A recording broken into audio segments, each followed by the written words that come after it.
こんにちは、まりも夫婦の翔です。今回は北海道の絶景を楽しめる雪山5選を紹介していきます。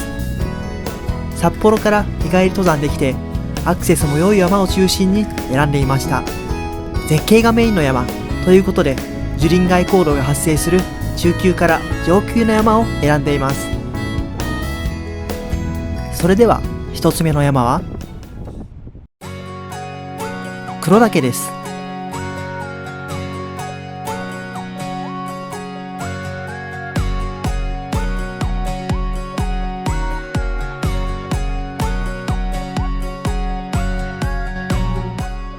最初に紹介するのは黒岳です。大雪山系の北東にある山。標高は1894メートルの山です。北海道百名山にも選ばれていて、紅葉時期も綺麗で多くの登山客が訪れていますが、雪山シーズンでも人気の山です。というのも、ロープウェイとリフトで7合目1520メートルまで上がることができて、そこから1時間半から2時間で大雪山系の入り口の絶景を楽しめるのが魅力です。おすすめコースは黒岳スキー場から往復するコース。アクセスとしては車またはバスで行くことができて、マイカーだと層雲峡にある黒岳スキー場の駐車場に停められます。天気のいい日だと満車の時もあるので、その時は少し手前の無料の公共駐車場に停めることもできます。黒岳スキー場から往復するコースは標高差約500メートル、コースタイム約3時間と大雪山系の中では短めのコースになっています。しばらくはソリン帯を登って標高約1800メートルで樹林限界になって一気に視界が広がります。8合目を越えると山頂手前が急斜面になっていて、キックターンを切りながら登っていきます。ここでは吹き下ろしの風も吹くこともあってちょっと大変になったりもします。基本はシールスキーで登れますが、山頂直下は氷化していることもあるので注意が必要です。とはいえ登り切った後の絶景は格別です。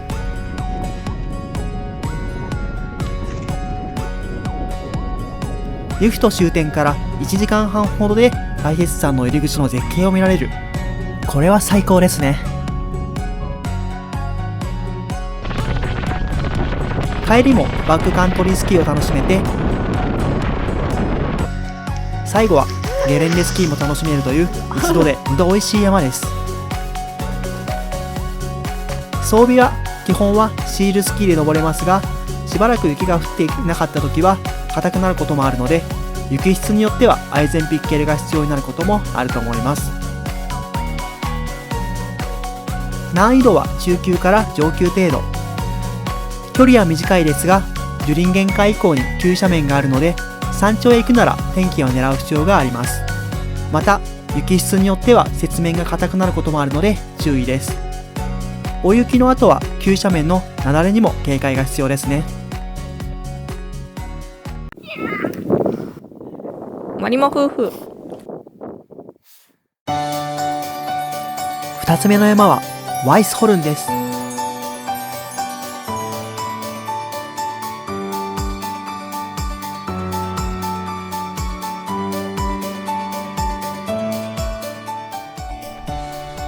次に紹介するのはワイスホルンです。ニセコ連峰にある山。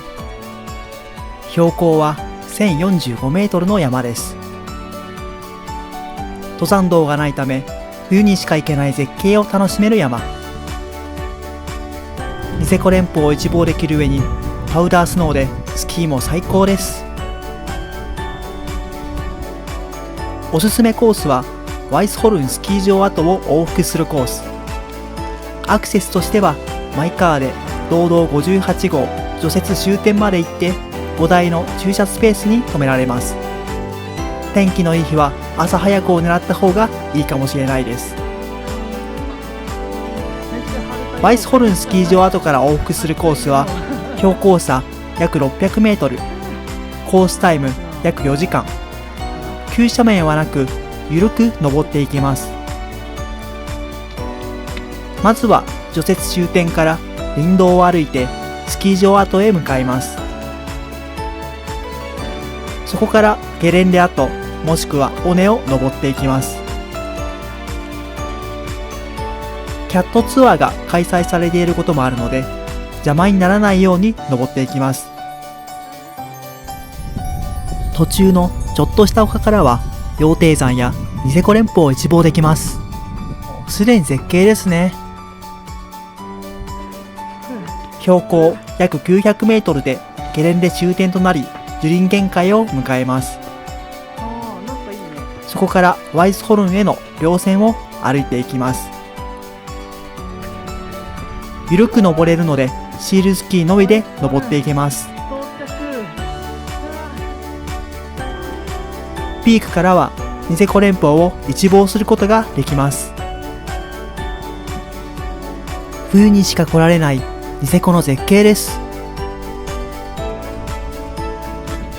帰りはニセコのパウダースノーを楽しみながらあっという間に下山できます。装備はシールスキーで登ることができます。ゆるく登れるのでアイゼン、ピッケルが必要になることはないかなと思います。難易度は中級程度。距離は短めで受験以降もシャドウは緩やかです。ただしニセコ連峰の中では下界から一番遠く、登山者も少ないので注意です。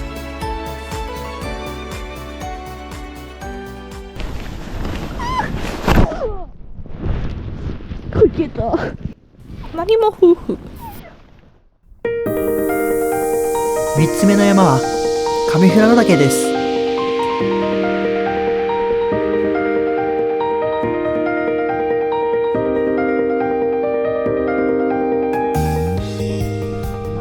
次に紹介するのは上富良野岳です。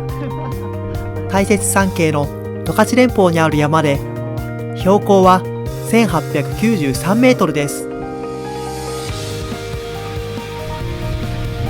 火山帯の十勝連峰は樹林も少なく、冬はまさに白銀の世界です。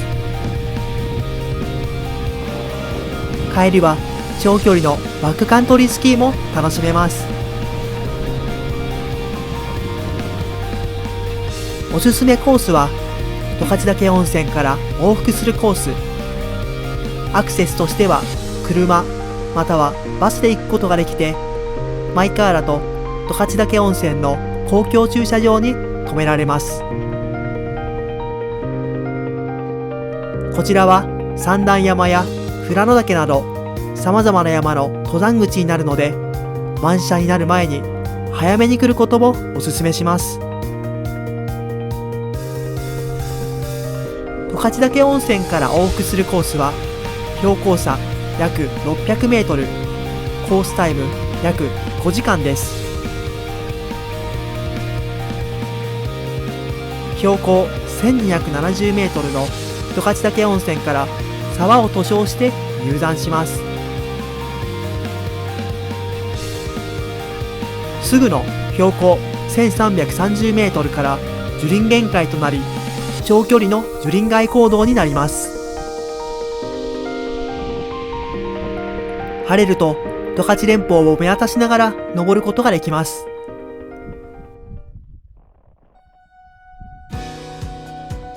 化け物岩以降は雪面が硬く、急斜面や岩稜が出てくるので、アイゼン、ピッケルを装備して登ります。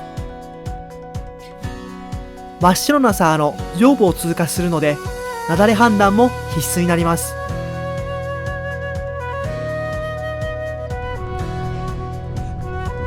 視界が落ちると目標物がなくなるほど真っ白、ホワイトアウト状態になるので、天気は見込んでいく必要があります。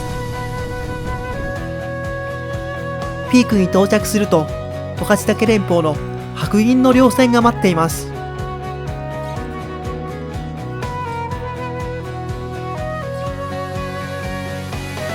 余裕があれば上幌加メットク山や十勝岳まで稜線歩きを楽しむのもおすすめです。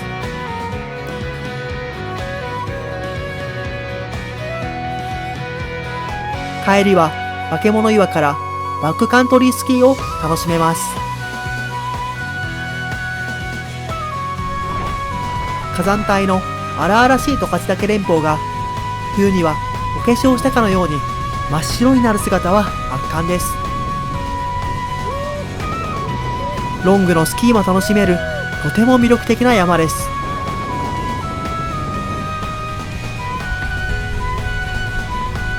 装備はシールスキー、加えてシーアイゼン、クトーもあると硬い雪面でも登っていけます。またピークを目指すには硬い急斜面、顔料帯を通るのでアイゼン、ピッケルが必須です。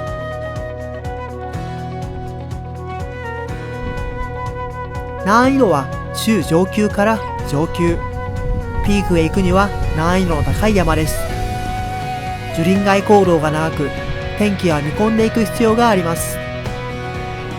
化け物岩以降はアイゼン、ピッケルが必須で、雪崩判断も求められる山です。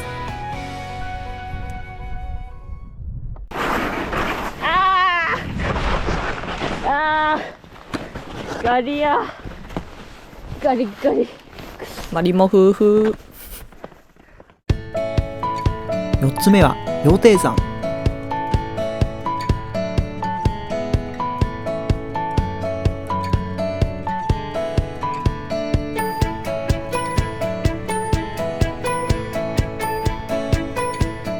次に紹介するのは羊蹄山です。ニセコエリアの独立峰。蝦夷富士とも呼ばれるニセコのバックカントリースキーのメッカです。標高は1898メートル。日本百名山にも選ばれています。羊蹄山は独立峰ゆえのパノラマが絶景です。ひたすら登りのため、ピークに着いた時の達成感はひとしおです。帰りは山頂から一気にスキーを楽しめます。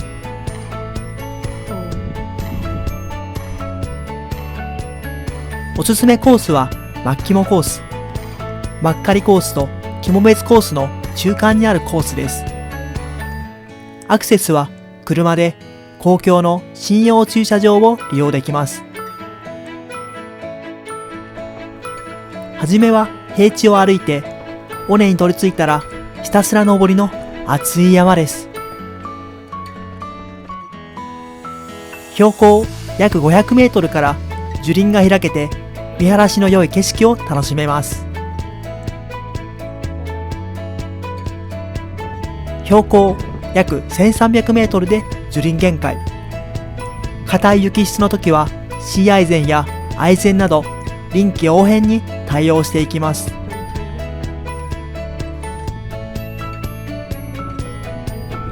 そしてピークからは360度の絶景。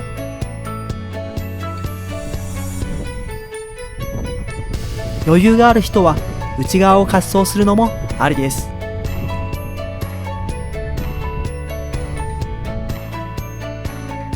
スキーだけを楽しむためにピークまで行かない人も多く、自分の体力と天気次第でどこまで進むのか判断するのもありです。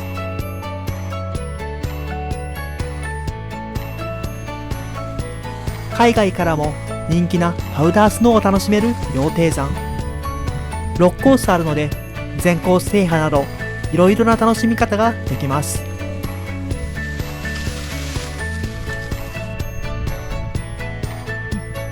装備はシールスキー、シーアイゼン、雪質によってはアイゼンピッケルが必要です。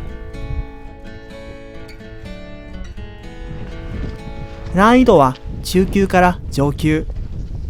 ひたすら登りで距離が長いこと、雪質によってはアイゼンが必要になります。また骨間違いや雪崩が怖い沢に入り込む危険性にも注意です。マリモ夫婦。5つ目は旭岳。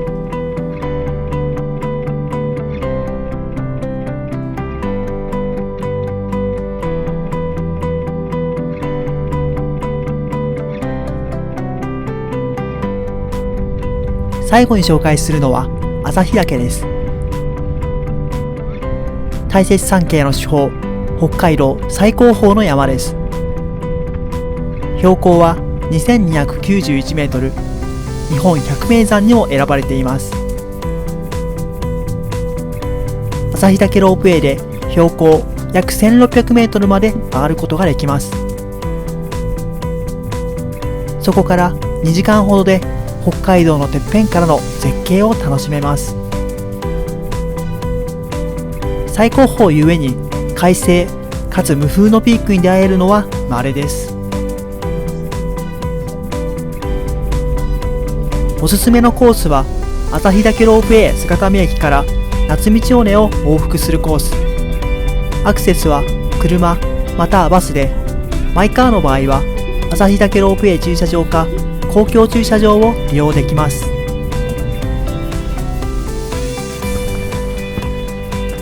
夏道尾根の往復コースは標高差約700メートル、コースタイム約5時間、ひたすら尾根を登っていくルートです。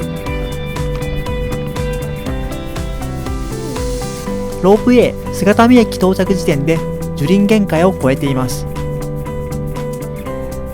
標高約1800メートルまではモフモフの雪面でシールスキーをメインに登っていきます。標高約2000メートルからは氷河層がメインになるため、アイゼン・ピッケルで登っていくのが無難です。地獄谷からは噴煙が上がっており、視界をさらに悪化させる原因にもなります。天候には万全の状態で登りたい山です。ピークからは北海道最高点からの絶景。遮るものは何もなく、空と地平線だけが見える世界。北海道の山に登っているなら、ぜひ一度はこの景色を見たいものです。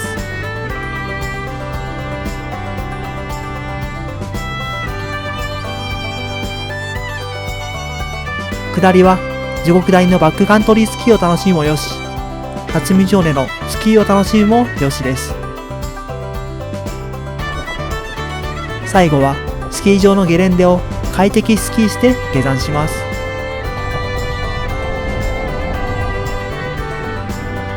北海道最高峰でありながらロープウェイで標高を稼ぐことができ、晴れた時には北海道すべてを見渡せる絶景は圧巻です。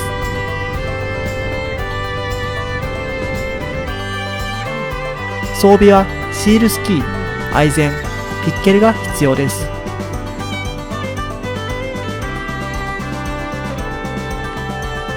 難易度は中級から上級。出発からすでに樹林限界を超えているため、天候は確実に狙っていきたいです。視界がない中で尾根を外すと斜度が急になり戻れなくなることもあるため注意です。